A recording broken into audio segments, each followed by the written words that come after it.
이 시간에는 동시행의 항변권을 보겠습니다. 우리 교재 145페이지가 되겠네요. 지금 배우게 되는 동시행 항변권하고요. 바로 이어서 배울 제3자를 위한 계약 그리고 계약 해제 이 세 가지는 계약법 총론에서 거의 해마다 나오는 빅3에 속합니다.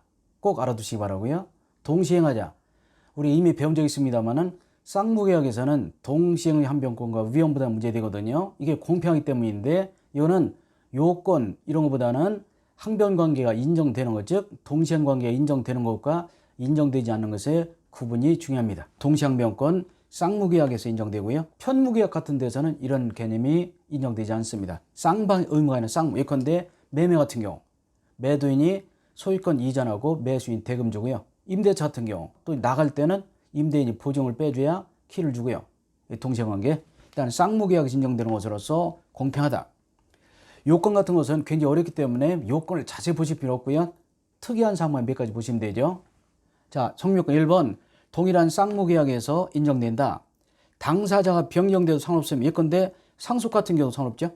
우리 아버지가 부동산 매매하고 돌아가셨다 그러면 아들, 딸 입장에서는요. 서류 넘겨줄 때 잔금 받아야 서류 주죠. 그런 얘기 되겠습니다. 동시행관계.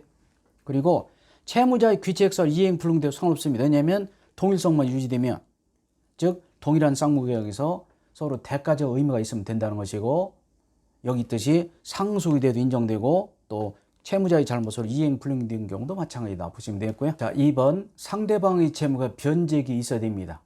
원칙적으로 선이행 의무자는 항변권 인정되지 않는데요. 예외가 있습니다. 불안항변권 이건데 상대방 이행이 곤란할 사정이 있다든지 또는 선이행의무자 이행이 없는 상태에서 후 이행의무자의 이행기가 도래한 경우도 역시 항변권 인정이 됩니다. 두 가지 초록색 인정된다는 거. 선이행의무자는 인정되지 않지만 예외적으로 불안해 항변권과 선이행의무자 이행 없는 상태에서 후 이행의무자가 이행기에 도래한 경우는 이 경우도 항변권 인정된다는 거. 상대방이 자기 채무 이행 또는 이행을 청구하지 않고 나더러 이행하는 겁니다. 그러면 불공평하기 때문에 인정되겠죠.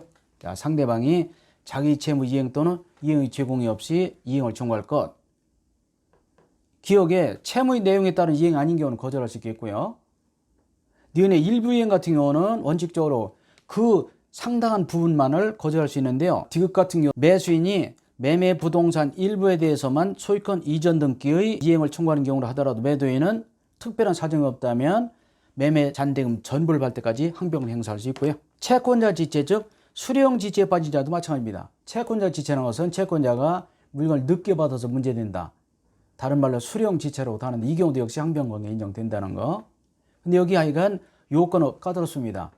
이게 주관식 나오면 굉장히 쓸 것도 많고 내용도 어려운데 객관식은 그렇지 않으니까 동시항변관계가 인정되는 것, 인정되지 않는 것을 구분할 줄 아시면 돼요. 중요시험은 그렇게 깊게 나오지는 않습니다. 이걸 막 목차를 외울 필요 없다는 얘기죠. 주관식이 아니기 때문에. 판례. 이행의 제공을 계속 하라는 거. 이거 중요한 판례죠. 쌍무계약의 당사자 1방이 먼저 한번 현실에 제공을 했다 하더라도 이행의 제공을 계속하라. 무슨 소리냐면 내가 대금을 가지고 나갔습니다. 매도인 서류를 안 가져왔어? 그러면 다음날 다시 만나야 되겠죠? 그러면 다음날 다시 만나러 가서 내가 서류를 받으려면 나도 대금을 계속 가져와야 되죠. 다음날 만날 때 내가 대금을 안 가져가면 그러면 서류 안 주겠죠. 그 다음날은 또 내가 대금 가져가면 그 친구는 서류 안 가지고 그러면 끝이 없기 때문에 이행의 제공은 계속해야 되지. 내가 한 번 이행을 제공했다. 그렇다 하더라도 한 번은 끝난 건 아니라는 거. 이행의 제공은 계속돼야 된다는 거. 이거 중요한 판례 되었고요. 빨간 것이 이행의 제공은 계속되어야 한다는 거. 그래야 항변관계를 주장할 수 있지. 이행의 제공이 한 번 먼저 됐다 하더라도 나는 책임없다 그런 말은 안 통한다. 그런 얘기 되겠네요.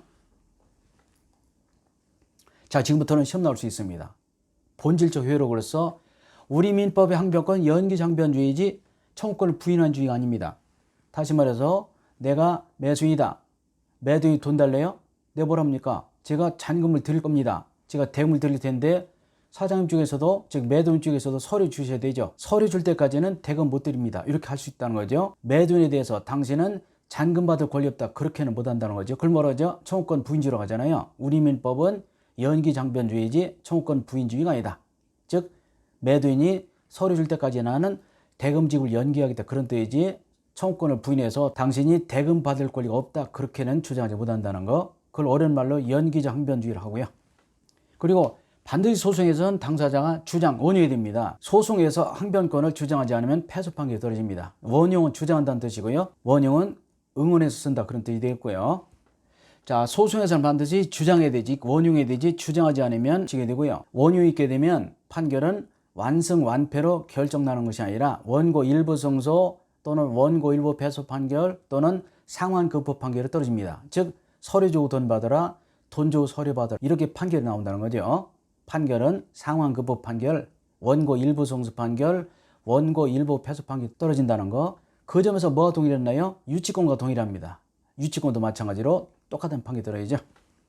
실제법상 당사자 예컨대 매도 매수인 간에는 항변권을 주장하지 않아도 서로 알고 있기 때문에 이행지체 책임 즉 손해배상 책임이 발생되지 않습니다. 그런 식이 되어 있고요. 그 니은과 디귿이 정말 중요한데 왜 됩니다? 왜냐면 수요를 안 배워서 그렇습니다. 우리가 소멸시효가 시험범위 아니잖아요. 그게 어렵습니다. 자, 중요한 건요. 동시행 항변권 행사에도 채권의 시효는 계속 진행된다. 굉장히 중요합니다. 또 뭐 동일했죠? 유치권과 동일합니다. 유치권 행사에도 동시항변권 행사에도 채권의 시효는 계속 진행된다. 아주 중요하고요. 소멸시효는 시험범위 아니지만 유치권 행사에도 동시항변권 행사에도 채권의 시효가 계속 진행되기 때문에 반드시 그 시효기간 내에 돈을 받고 대금을 치르든지 해야 된다는 거. 동시항변권 또는 유치권 행사에도 시효는 계속 진행된다. 아주 중요한 내용이 되겠고요. 그리고 동시항변권이 붙은 채권을 자동채권으로 상대하지 못합니다. 이 자동채권, 수동채권은 일본말이죠. 자동채권은 받을 거리란 뜻이고 수동채권은 줄 의무란 뜻인데 거기까지 깊게 들어가지 마시고 항변권이 붙은 채권을 자동으로 상계하지 못한다. 이유는 항변권이 붙어있는 채권을 자동채권으로 상계해버리면 상대방의 권리를 내가 뺏기 때문에 안 됩니다. 내 권리를 내가 포기할 수 있지만 남 권리를 뺏지 못하죠. 그래서 꼭 외우시기 바라고요. 굉장히 어렵습니다. 항변권 행사에도 채권의 시효는 계속 진행된다는 거, 그리고 항변권이 붙은 채권을 자동채권으로 상계하지 못한다. 꼭 알아두시기 바라고요. 니은 디귿 정말 중요합니다. 니은 디귿은 안 외우면 못 맞죠. 항변권을 행사해도 시효는 계속 진행된다. 동시항변권이 붙어있는 채권을 자동채권으로 상계하지 못한다는 거. 반대로 수동채권을 상계할 수 있어요. 니은 디귿 같은 거 많이 읽어서 그 개념을 익히시면 되겠습니다. 판례, 이건 당사자 간에 아까 말씀드렸지만요. 동시항변권은 소송에서는 주장 즉 원용이 필요하죠. 그러나 당사자 간에는 주장하지 않아도 그 자체로 채무불이행 책임을 지지 않습니다. 간단히 말씀드려서 법원에서는 주장할 것, 당사자 간에는 항변권이 있다 그 자체만으로 이행지체 책임을 지지 않는다는 거. 이걸 어려운 말 표현해서 이행 거절 권능 그 존재 자체로다가 이행지체 책임 발생하지 않는다. 이건 어느 경우 당사자 간에 그렇습니다. 당사자 간에는 주장하지 않아도 인정이 된다는 거 말씀드리고요. 제가 표로 모아놨습니다만은 동시항변관계 있는 것과 없는 것의 구분이 중요합니다. 그런데 동시항변권이 인정되는 것을 먼저 보도록 하겠습니다. 법이 인정하는 거, 계약 해지의 경우 원상회복, 서로 간의 동시항관계. 3번, 전세 같은 경우는 등기이기 때문에 전세권자와 설정자 간에 나중에 전세를 마무리 지을 때 전세 설정자의 전세금 반환, 즉 부동산 소유자의 전세금 반환과 전세권자의 목적물 반환 및 등기 말소 의무가 서로 동시행하게 있습니다. 즉 전세 설정자, 부동산 소유자는 전세금 내줄 때 일단은 건물 비워라, 땅 비워라, 플러스 전세 등기 말소일까지 모두 받아야 전세금을 내주게 된다는 거. 두 관계가 무슨 관계라고요? 동시행관계다. 이렇게 되었고요. 그리고 판례와 통설을 인정한 것으로서 변제와 영수증 교부는 중요하죠. 변제를 받으면서 영수증을 써줘야 되고, 즉 변제와 영수증 교부는 맞바꾼다. 동시행관계가 있어. 그러나 예외적으로 변제와 채권 증서 반환은 변제가 우선이고 증서 반환이 나중입니다. 동시행관계 아니라는 거 중요하죠. 그래서 변제와 영수증 교부는 동시행관계, 그러나 변제와 증서 반환은 변제가 우선이지 동시행관계 아니라는 거. 그리고 계약이 무효 취소인 경우 서로 부당이익 반환 의무 등이 동시행관계 있고요. 임대차 기간 만료 시에 임대인의 보증금 반환과 임차인의 물건 반환의 동시행관계 있죠. 이건 다 아시는 거죠. 그러나 임대인과 협의로 등기가 되었습니다. 임차권도 등기할 수 있거든요. 물론 임대인이 해줘야 되죠. 임대인과 협의로 등기가 된 경우는요. 임대인 쪽에서는 보증금 내줄 때 건물 비워라 플러스 등기 말소료까지 모두 받아야 되죠. 뭐가 똑같습니까? 전세가 똑같죠. 일반 임대차는 비우면서 보증금 내주지만 그러나 등기가 되었다든지 이런 경우는 보증금 내줄 때 인도받고 플러스 등기 말소료까지 모두 받아야 보증금 내주게 된다는 거. 그 관계가 동시행관계입니다. 그런데 이 2번 같은 경우는요.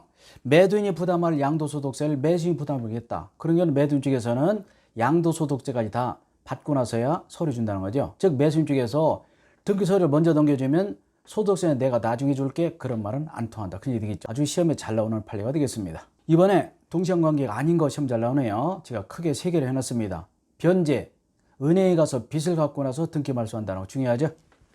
변제와 저당 등기 말소의 경우는 변제 의무가 선행하고요. 이거 중요합니다. 은행 가서 먼저 빚을 갚고 나서 등기는 뭐 다음 날, 그 다음 날 저당 등기 말소한다는 거. 변제와 저당 등기 말소는 변제 우선이다. 중요하고요. 그리고 주택이나 상가 임대차의 경우에 임대인의 보증만 의무는 임차인의 등기 말소에 선행합니다. 즉 동시행관계 아니라는 거 중요하고요. 그리고 이미 배웠습니다만 토지거래 허가 구역 내에서는 토지거래 허가 신청 절차의 협력 의무가 매수인의 대금 지급에 선행한다. 즉 동시행관계 아니라는 거 중요하죠. 이 3가지는 꼭 알아두시기 바랍니다. 저당 채무의 변제가 저당 등기 말소에 선행한다는 거, 주택이나 상가의 경우에 임차권 등기된 경우는 임대인의 보증만하니 임차인의 등기 말소에 선행한다는 거, 그리고 유동적 무효, 즉 토지거래 허가 구역 내에서는 토지거래 허가 신청 절차 협력 의무가 매수인의 대금 지급에 선행한다는 거 꼭 알아두시기 바랍니다. 위험부담을 보겠습니다. 조금 전에 배웠던 동시한면권은 우리가 시험 볼 때 금방 알아챕니다. 근데 위험부담은 읽고도 모릅니다. 그 개념을. 그래서 동시한면권과 달리 위험부담은 문제 자체를 이해하지 못하는 경우가 많습니다. 위험을 부담한다? 무슨 위험? 라고 하면서 헷갈린 경우가 많거든요. 시험 지문 중에 갑자기 불이 났다, 산사태 났다, 홍수 났다, 지진 났다, 즉 천재지변이 나오면 무조건 위험부담 문제가 되겠습니다. 천재지변. 왜냐하면 위험부담은 쌍방의 책임 없는 사유거든요. 자, 보시겠습니다. 문제 풀 때도 천재지변, 홍수, 지진, 산사태 등등 나오면 위험부담의 문제라고 아시고 위험부담을 생각하시면서 문제를 풀어야 돼요. 자, 보시겠습니다. 위험부담은 쌍무, 예컨대 매매와 같은 쌍무계약의 당사자 일방의 채무가 서로 책임 없는 사이로 후발불능되어 있습니다. 즉 매매계약 체결로 산사태 또는 홍수, 지진 등으로 주택이 무너졌다. 그런 얘기 되겠습니다. 매매계약의 체결로 산 밑에 있는 빌라를 샀는데 그것이 산사태에 무너졌다. 이때 서로 책임 문제 됩니다. 예컨대 5억 주고 빌라를 매매 계약하면서 계약금이 5천 들어왔습니다. 그 상태에서 갑자기 산사태로 빌라가 무너졌다. 그 경우는 서로 책임 소재의 문제되죠. 매도인의 잘못도 없고 매수인의 잘못도 없이 빌라가 무너졌기 때문에 서로 책임을 안 지려고 해요. 매도인 무슨 말 하냐면요, 내 책임이 아니다. 즉 빌라가 무너진 것이 산사태 때문이기 때문에 나는 책임이 없다. 그러면서 매수인 따로 무너진 집은 너 갖고 4억 5천을 달라. 이럴 수도 있고요.